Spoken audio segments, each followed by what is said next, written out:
दोस्तों, तो आज इस वीडियो में बात करेंगे म्यूचुअल फंड क्या होता है।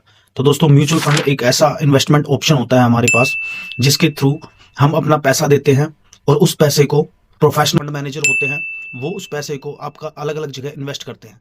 उसे म्यूचुअल फंड बोला जाता है। सिंपल अर्थों में कहें तो आप अपना पैसा देते हैं, उस पैसे को प्रोफेशनल जो फंड मैनेजर होते हैं वो इन्वेस्ट करते हैं, और जो लॉस या प्रॉफिट होता है उनको सभी लोगों में बांट दिया जाता है थोड़ा थोड़ा करके। तो उससे फंड मैनेज हो जाता है, तो उसे म्यूचुअल फंड कहते हैं। अब ये समझने वाली बात है दोस्तों कि म्यूचुअल फंड में कहाँ कहाँ इन्वेस्टमेंट होती है। तो म्यूचुअल फंड में अलग अलग जगह इन्वेस्टमेंट होती है। एक होता है इक्विटी म्यूचुअल फंड, जिसमें डायरेक्टली शेयर्स वगैरह में पैसा इन्वेस्ट किया जाता है, तो थोड़ा हाईली रिस्की हो जाता है। एक होता है डेब्ट म्यूचुअल फंड, जिसमें एफडीज वगैरह, बॉन्ड्स, यील्ड वगैरह इनमें इन्वेस्ट किया जाता है, थोड़ा रिस्की कम होता है।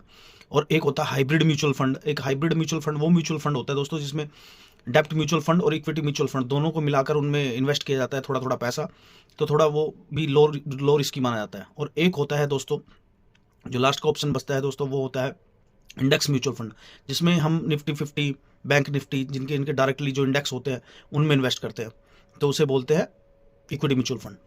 तो ये म्यूचुअल फंड के मुख्य मुख्य बातें थी। और म्यूचुअल फंड में जो एक चीज़ होती है, म्यूचुअल फंड में